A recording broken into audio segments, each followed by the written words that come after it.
بسم اللہ الرحمن الرحیم۔ کامیاب اور بامراد زندگی۔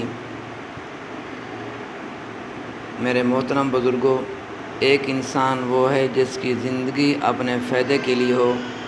ہر شخص اپنا گھر بناتا ہے، جائیداد بناتا ہے، اپنی ذات کی ترقی اور بقا کے لیے کوشش کرتا ہے۔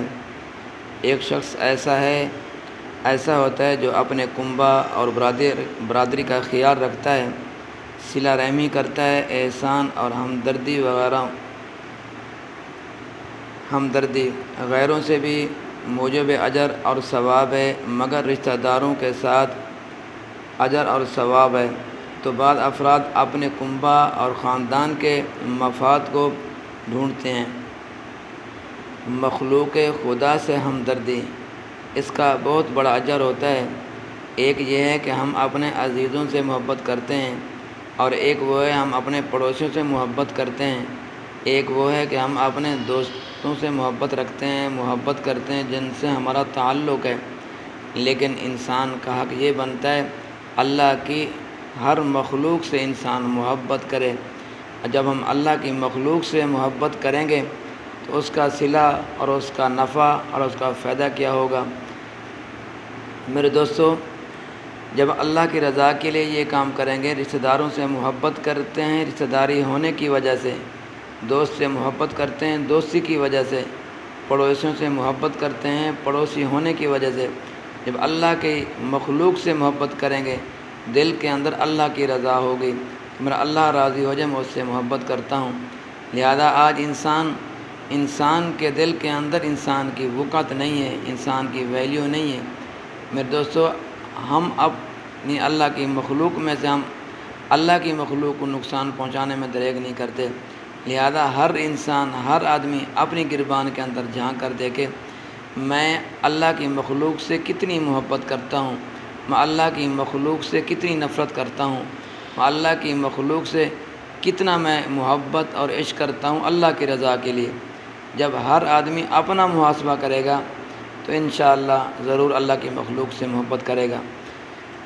ہم دوسروں کی طرف دیکھتے ہیں، ہم دوسروں کی برائی دیکھتے ہیں، ہم دوسروں کے عیب کی طرف نظر کرتے ہیں، لیکن ہم انسان اتنی کمزور ہیں، اپنے خوبیاں نہیں ہیں، تب بھی ہم اپنی خوبی کے طرف نظر کریں گے، اور اپنی خامیاں لیکن پھر بھی اپنی خامی تلاش نہیں کریں گے، بلکہ اپنی خوبی دیکھیں گے اور دوسروں کی خامیاں دیکھیں گے۔ انسان کا حق یہ بنتا ہے اپنی خامی دیکھے اور دوسرے بھائی کی، دوسرے انسان کی، دوسرے آدمی کی خوبی دیکھے، پھر مزہ آتا ہے۔ اور ایک شخص ایسا ہوتا ہے جو کل مخلوق اور تمام مسلمانوں کا خیر خواہ ہوتا ہے۔ یہ بہت اونچا مقام ہے۔ حدیث شریف میں آتا ہے جس کا مفہوم یہ ہے کہ ساری مخلوق خدا یہ خدا کا کنبہ ہے، پس اللہ کو وہ شخص زیادہ پسند ہے جو اس کے عیال کے ساتھ اچھا ہو۔ یہ ساری مخلوق اللہ کے ہاتھ کی صناعی ہے، یعنی اللہ تبارک و تعالیٰ نے بنائی ہے، اور اگر کسی سے ہمیں مجازی محبت بھی ہو تو اس کے ایک ایک خط اور ایک ایک دستخط سے بھی محبت کی جاتی ہے کہ دوست کے ہاتھ کا لکھا ہوا ہے۔ اسی طرح مخلوق بھی اللہ کی دستگیری ہے۔ یہ وجود اللہ نے دیا ہے، یہ آنکھیں، یہ ناک، کان، ہاتھ اور پاؤں، یہ ساری نعمتیں یہ کس نے پیدا کی ہیں؟ کسی سائنسدان نے اب تک اس کا دعویٰ نہیں کیا، بلکہ یہ سب اللہ کے ہاتھ کی صنعت ہے۔ اس نے اپنے ید قدرت سے یہ سب کچھ بنایا۔ تو جو اللہ سے محبت کرے گا ضرور اس کو مخلوق سے بھی محبت ہوگی۔ جو اللہ سے محبت نہیں کرتا وہ اللہ کی بنائی ہوئی چیز، اللہ کی مخلوق سے بھی محبت نہیں کرتا۔ لہذا جب ہم اللہ سے محبت کریں تو ہمارا حق بنتا ہے، ہمارا فرض بنتا ہے ہم اللہ کی مخلوق سے بھی محبت کریں۔ مخلوق خالق کی صناعی ہے، یعنی اللہ تبارک و تعالیٰ نے تمام مخلوق کو بنایا ہے۔ اسی طرح حضرت نوح علیہ السلام نے ارادہ کیا بد دعا کا کہ یا اللہ عرصہ دراز تک وعظ اور نصیحت کا کارگر نہ ہو سکی، اگر یہ لوگ تباہ ہو جائیں تو بہتر ہوگا۔ قربان جاؤں اللہ کی رحمت سے ہم دن کے اندر کتنی اللہ کی نعمتیں استعمال کرتے ہیں، صبح سے لے کر شام تک ہم اللہ کی نعمتیں استعمال کرتے ہیں۔ کچھ نعمتیں وہ ہیں جو پہننے والی ہیں، کچھ نعمتیں وہ ہیں جو کھانے والی ہیں، کچھ نعمتیں وہ ہیں جو دیکھنے والی ہیں، لیکن پھر بھی ہم اللہ کی ناشکری کتنی کرتے ہیں۔ ہماری زبان تھکتی نہیں ہے اللہ کی ناشکری کر کر کے، لیکن اللہ تبارک تعالیٰ کی رحمت دیکھیں، قربان جاؤں کہ اللہ کی رحمت سے کہ جواب میں فرمایا کہ فلاں کمہار برتنوں کی بھٹی تیار کی ہے، تم جا کر ایک پتھر اٹھاؤ اور کمہار کے برتنوں کی بھٹی پر دے مارنے کی اجازت مانگ لو۔ حضرت نوح علیہ السلام نے آ کر کہا کمہار سے کہ ایسے اس شوق کا اظہار کیا کہ میں نے حیرت ظاہر کی کہ اپنے ہاتھ سے مٹی جمع کی، پھر صاف کرائی، کتنی محنتوں سے یہ برتن تیار ہوئے، اب میں تجھے کیسے اجازت دوں؟ خواہ وہ 10 لاکھ روپے بھی ملیں، مگر اس محبت کی اس طرح بربادی پر میرا دل کیسے آمادہ ہو سکتا ہے؟ کوئی بھی تجھے اجازت نہ دے گا۔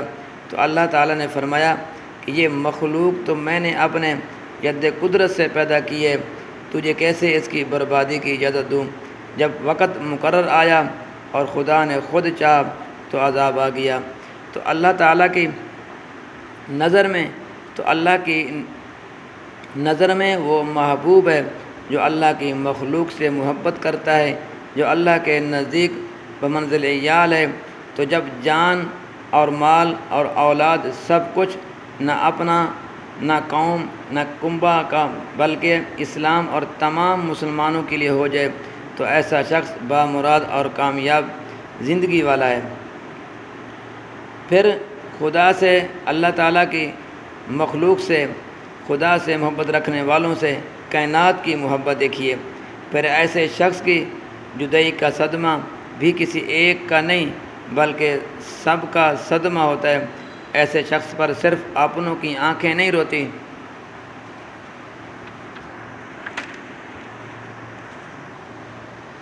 بلکہ وہ جگہ جہاں وہ نماز پڑھتا تھا، تہجد پڑھتا تھا، اشراق پڑھتا تھا، تلاوت کرتا تھا، وہ سب مقامات اس کی جدائی پر روتے ہیں۔ نہ صرف زمین بلکہ آسمان کے وہ دروازے بھی جن سے اس کے اعمال صالح اوپر جاتے ہیں وہ بھی روتے ہیں، اور اس شخص کے اعمال خیر اب کیوں نہیں آتے، بند کیوں ہو گئے ہیں؟ کفار کے بارے میں آتا ہے کہ ان کی تباہی پر نہ آسمان روتا ہے اور نہ ہی زمین روتی ہے۔ فما بقت علیہم السماء والارض سے معلوم ہوتا ہے ہاں جو اہل اللہ ہوتے ہیں، جو اللہ کے ولی ہوتے ہیں، جب وہ دنیا سے چلے جاتے ہیں، ہر جگہ، ہر مقام جہاں وہ عبادت کرتے ہیں، وہ ہر چیز وہ روتی ہے۔ اللہ تبارک و تعالیٰ میرا اور آپ کا حامی و ناصر ہو۔